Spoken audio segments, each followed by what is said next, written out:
지난 2020년도 전 세계로 퍼져나간 코로나19가 우리의 삶에 많은 변화를 가져왔습니다. 먼저 온라인 모임이 일상화되었습니다. 그리고 질병의 위협 속에서 항상 우리에게는 건강에 대한 염려와 두려움이 찾아오게 되었습니다. 현재는 이러한 삶이 일상화되어서 위드 코로나 시대를 살아가고 있습니다. 어디를 가든지 우린 항상 조심스럽게 또 건강을 염려하고 걱정하는 것이 우리의 삶의 일상이 되었습니다. 몇 년 동안 마스크 착용이 의무였는데 일부 장소를 제외하고 이제는 이 마스크 의무 착용이 해제가 되었습니다. 수년이 흘러서 끝나지 않을 것 같던 이 질병의 위협감도 다소 누그러지기는 했지만 그러나 질병이 완전히 우리의 삶에서 사라지게 된 것은 아닙니다. 이렇게 마스크 착용이 해제가 되고 또 추운 겨울이 지나가고 이제 봄이 오고 있습니다. 이 봄의 따뜻한 기운에 눈이 녹듯이 우리 얼어붙고 긴장했던 마음들도 조금씩 따뜻하게 녹고 있는 것을 감지할 수가 있습니다. 그러나 아직도 주변을 돌아보면 우리가 알지 못한 채 또 많은 이웃들이 또 질병의 위협 속에 여전히 노출되어 있고 또 코로나에 확진되고 있는 것을 볼 수 있습니다. 과거와 같은 두려움과 같은 크기의 공포를 경험하고 있진 않지만 아직도 이러한 질병의 위협이 우리의 삶 속 깊이 또 있다라는 것을 우리는 잊지 않고 있습니다. 이러한 가운데 나타난 현상이 있습니다. 바로 공동체성의 약화가 가속화되고 있다는 것입니다. 이것은 일반 사회에서뿐만 아니라 교회에서도 깊이 영향을 미치고 있습니다. 현대인들이 가지고 있는 삶의 경계, 거리가 조금씩 더 멀어지고 또 인간관계의 벽이 조금씩 더 두꺼워졌습니다. 그리고 사람과 사람 사이에 갖는 관심의 정도도 많이 약화되었습니다. 내 몸을 또 다스리고 내 몸을 지키고 내 건강을 지키는 것, 자기 자신을 지키는 그러한 삶이 또 여러 해 동안 또 진행이 되다 보니까 타인에 대한 관심, 타인에 대한 걱정, 타인에 대한 염려가 또 자신에 대한 염려, 걱정으로 많이 변화되었습니다. 더욱이 오늘날 이러한 상황 가운데 원래 가지고 있던 이 세대의 문화 어떻습니까? 물질 만능주의와 소비주의, 또 개인주의, 이것과 더불어서 코로나19의 여러 영향이 또 합력하여서 많은 어려움을 가져오고 있습니다. 이 세상에 신이란 존재하지 않는다는 또 무신론자들, 자신의 능력과 돈이면 모든 것을 할 수 있다고 자고하고 있는 그러한 인식이 팽배했습니다. 한국교회 많은 다음 세대들도 꿈을 물어보았을 때 여러 가지 또 이야기를 하지만 요즘 아이들 꿈 중에 하나가 건물주가 되는 것이라고 합니다. 부와 명예를 거머쥐면 모든 것이 가능하고 그러한 삶을 누리면 기쁨이 있을 것이라고 믿기 때문입니다. 이러한 문화의 속에서 또 그리스도인들도 분별력을 잃고 휩쓸려 살아가고 있습니다. 이렇게 문명의 발전 속에 풍요로움을 누리던 우리의 그러한 신념들, 코로나19와 같은 갑작스런 질병의 공격에 이 패닉 상태에 빠졌습니다. 오늘 본문의 말씀을 통해서 우리는 이러한 현 상황 속에서 하나님께서 우리에게 주시는 지혜를 구해 볼 수가 있습니다. 오늘 역대하 7장의 말씀을 보면 하나님께서 솔로몬 왕이 여호와의 전과 왕국 건축을 모두 형통하게 마치도록 은혜를 베풀어 주셨습니다. 그리고 솔로몬에게 밤중에 나타나셔서 말씀을 합니다. 12절과 13절의 말씀을 다시 한번 보겠습니다. 밤에 여호와께서 솔로몬에게 나타나사 그에게 이르시되 내가 이미 내 기도를 듣고 이곳을 택하여 내게 제사하는 성전을 삼았으니 혹 내가 하늘을 닫고 비를 내리지 아니하거나 혹 메뚜기들에게 토산을 먹게 하거나 혹 전염병이 내 백성 가운데에 유행하게 할 때. 12절과 13절의 말씀의 내용은 이렇습니다. 하나님께서 솔로몬 왕에게 말씀하십니다. 이미 너의 기도를 들었다. 하나님의 성전을 아름답게 건축을 하였고 그 전에서 하나님을 예배하는 예배 처소로 삼으려는 너의 마음, 너의 기도 다 알고 있다.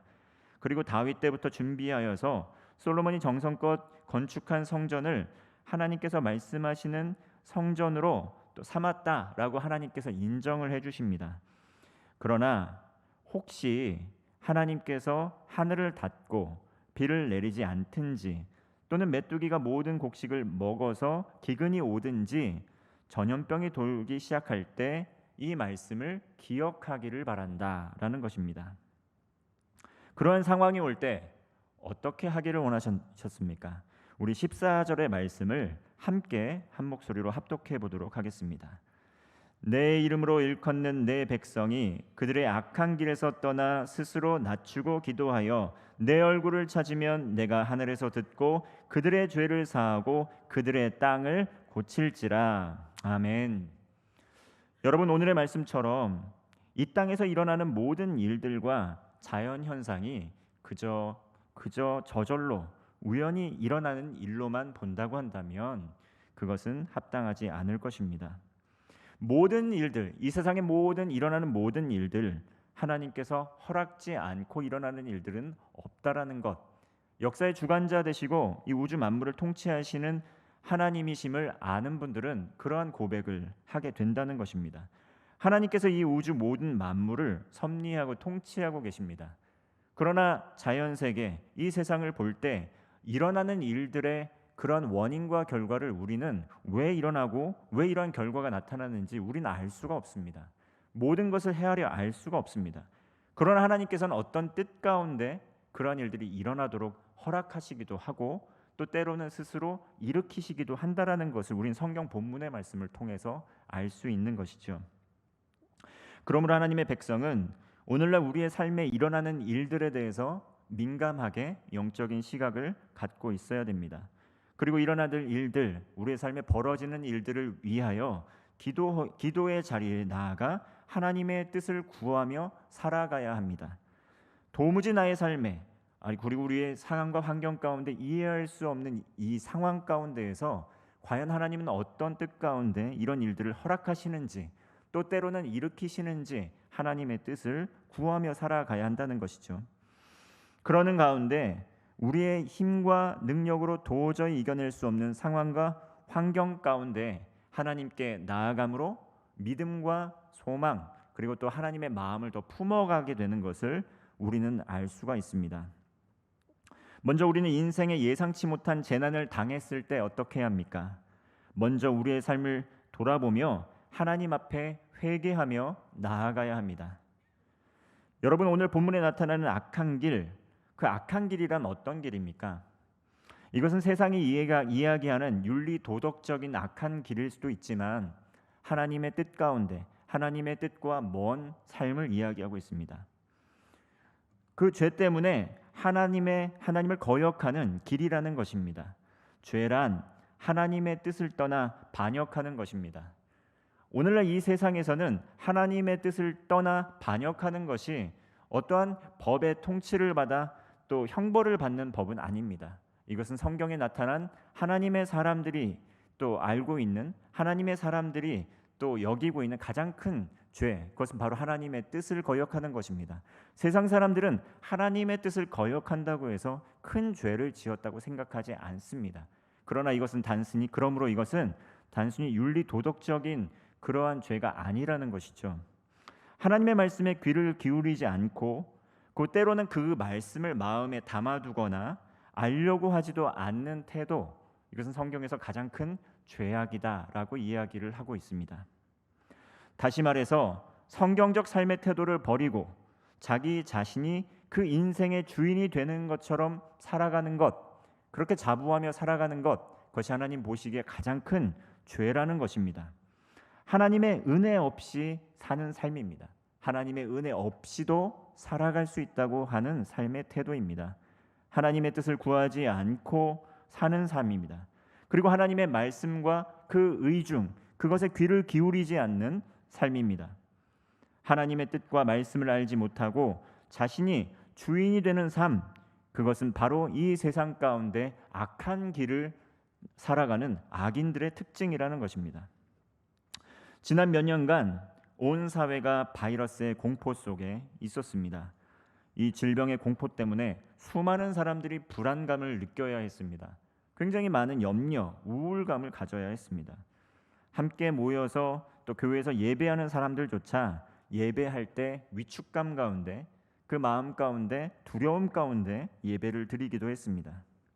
그러면서 위축된 마음과 두려움 때문에 예배를 드려도 마음이 편치가 않고, 또 말씀을 들어도 집중이 되지 않는 또 그러한 상황들이 오랜 기간 지속이 되었습니다. 온전히 하나님을 예배하는 상황과 형편이 녹록치 않았다라는 것입니다. 그러면서 우리에게 나타난 현상 무엇입니까? 자연스럽게 우리의 시선이 온전히 하나님의 은혜 가운데 나아가고 온전히 하나님만 바라보기보다는 외부의 시선, 외부의 환경과 상황에 우리의 시선이 옮겨지게 되었다는 것입니다. 우리의 시선이 하나님에게서 떠나서 외부의 환경으로 옮겨지게 되면서 우리는 더욱더 큰 두려움과 염려와 걱정 가운데 살아가게 되었다는 것입니다. 그래서 하나님에게서부터 우리의 시선이 멀어지게 되고 우리의 삶에 우리의 시선의 초점이 옮겨지게 되었다는 것입니다. 다시 말해서 하나님 중심적인 삶에서 자기 중심적인 삶으로 변화되고 있다는 것이죠. 외부의 환경과 상황 때문에, 그 두려움과 공포 때문에 우리의 시선이 하나님에게서 떠나지 않도록 믿음의 사람들은 깨어 있어야 합니다. 우리의 삶을 돌아보고 하나님을 바라보고 주님을 바라보아야 한다는 것입니다. 나와 하나님과의 관계 가운데 나의 위치는 어디인가, 나는 어디에 서 있는가 깨어 있어서 이러한 것들을 분별해야 한다는 것이죠. 하나님의 말씀에 우리의 삶을 비추어 보아야 합니다. 그리고 하나님의 뜻에서 떠난 삶에서 우리는 돌이키고 회개하는 기회를 가져야 됩니다. 오늘 본문 말씀은 여러 가지 어려운 상황 중에 악한 길에서 떠나야 한다고 말씀하는 것이죠.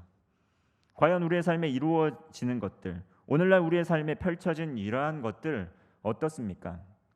하나님이 주인이 되기보다 모든 물질이, 또 나의 능력이, 우리의 경제적 부가 우리 모든 것을 이룰 수 있다고 자고하는 순간 우리는 인간의 한계에 부딪히게 된 것입니다.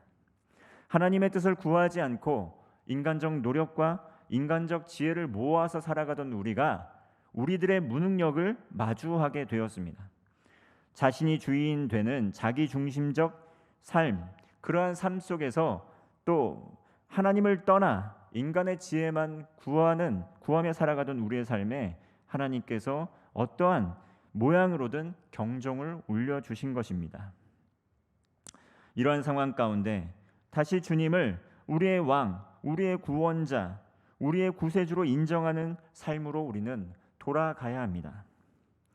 그러므로 재난의 때에 우리는 어떻게 해야 합니까? 더욱 겸손한 마음으로 우린 하나님 앞에 기도해야 합니다. 말씀을 듣고 그 뜻을 깨닫고 우리의 삶에 주님의 뜻이 이루어지기를 기도해야 합니다. 현재 우리가 처한 상황, 환경만을 바라보는 것이 아니라 그 상황과 환경 너머에 있는 하나님의 뜻을 구하면서 살아가야 한다는 것이죠. 그리고 우리의 삶에 있는 결핍을 집중하는 것이 아니라 이 결핍을 통하여 하나님께 나아가는 계기가 되고, 그리고 그 결핍을 채우실 하나님의 응답하심을 기대하며 하나님과의 교제를 회복해야 한다는 것입니다. 그것이 바로 하나님 나라의 소망과 약속의 말씀을 가지고 믿음으로 살아가는 사람들의 특징입니다. 물론 우리의 주변 돌아보면 삶은 매우 팍팍합니다. 물가는 상승하고 있고, 또 전기세, 난방비 폭탄, 또 각종 임대료, 어려움을 겪고 있는 이웃이 너무나도 많습니다. 불확실한 정치 경제 상황, 또 세계 경제 불황의 공포, 염려들이 사라진 것은 아닙니다. 이러한 상황 중에 젊은이들은 어떻습니까? 취업의 길도 매우 좁고, 또 세상을 바라보면 꿈과 희망을 품고 살아가기도 몹시 어렵습니다. 몸도 지치고 마음도 지치고 예상치 못한 갑작스러운 질병을 또 앓게 된 분들도 많이 있습니다. 이렇게 오늘도 우리의 삶 속에서는 거친 파도와 거친 풍랑이, 예상치 못한 고난이 수없이 찾아오고 있습니다. 이렇게 세상의 거친 파도와 바람을 마주하게 될 때 우리는 두려움이 엄습하게 되고 하나님을 바라보던 시선이 흐트러지기 시작하고 우리의 모습을 바라보기 시작합니다. 염려하고 두려워하고 우울해하고 쉽게 낙심한다는 것이죠. 그러나 이럴 때 어떻습니까? 오늘 하나님께서는 겸손한 마음으로 하나님께 나아오라 초대하고 계시는 것입니다. 하나님께서 코람데오, 하나님 앞에서 겸손한 사람의 기도를 들으시고 반드시 응답하십니다. 이것은 우리의 하나님의 약속의 말씀을 통한 믿음입니다. 우리 14절 하반절의 말씀을 다시 한번 읽어보도록 하겠습니다. 내가 하늘에서 듣고 그들의 죄를 사하고 그들의 땅을 고칠지라. 하나님 아버지께서 우리 간절한 믿음의 사람들의 기도를 듣고 계십니다. 그래 그들의 죄를 용서하여 주시고 또 그들의 삶의 무너진 영역들을 고쳐주실 것이라고 약속하고 있는 것입니다. 하나님께서 코람데오, 하나님 앞에서 겸손한 사람의 회개 기도를 들으시고 반드시 응답하신다는 겁니다. 이것은 하나님의 약속입니다. 세상이 할 수 없는 약속, 그 누구도 약속할 수 없는 것이지만 하나님께서 하실 수 있는 약속입니다. 하나님께서는 마음을 다해 드리는 죄인의 이 회개의 기도를 통해서 그 죄를 완전히 용서하여 주십니다. 그리고 회개의 기도를 들으시고 무너진 영역, 그 땅, 하나님의 주권이 인정치 않는 그곳에 하나님의 나라를 회복시켜 주십니다. 16절의 말씀 보겠습니다. 이는 내가 이미 이 성전을 택하고 거룩하게 하여 내 이름을 여기에 영원히 있게 하였음이라. 내 눈과 내 마음이 항상 여기에 있으리라. 이것은 솔로몬이 지었던 성전을 향한 약속입니다. 그러나 오늘 우리 그리스도인들 하나님께서 우리를 성전 삼아 주시고 오늘도 우리와 함께 하시고 동행하여 주십니다. 이곳에 함께 계시고 우리의 삶의 모든 영역 가운데 동행하고 계십니다. 따라서 우리의 모든 그리스도인들, 교회에 또 그리스도인들에게 또 이 거룩한 하나님의 예배당의 전에 하나님의 눈길이 손길이 항상 함께 있을 것이다 약속하고 계시는 것입니다. 눈과 마음이 항상 우리 삶에 놓여 있다라는 것을 기억하실 때 하나님께서 주시는 하늘의 평강이 우리의 삶에 임하는 것을 기억할 수 있습니다. 살다 보면 혼자만 있는 것 같고 외롭고 또 두려울 때가 참으로 많이 있습니다. 그러나 그 순간 하나님께서 나의 눈과 또 나의 손이 항상 내 마음이 항상 너에게 있다라고 우리에게 하나님의 말씀을 들려주시는 것입니다. 하나님께서 사랑하는 교회를 성도를 친히 택하여 주셨습니다. 이것은 세상이 줄 수 없는 평강이고 세상이 줄 수 없는 위안입니다. 그리고 잠깐 함께 하겠다는 것도 아니고 영원히 함께 하겠다. 지금부터 영원히 함께 하겠다고 약속하고 있습니다. 이 땅에 무너진 곳에 치유와 회복이 필요한 곳에 하나님의 눈길, 하나님의 마음이 있다는 것이죠. 우리는 튀르키예와 시리아를 위해서 모금 활동을 했습니다. 우리 귀한 아름다운 교회 성도님들의 마음이 많이 모여서 정말 600만 원에 가까운 또 헌금, 구호 헌금이 모였습니다.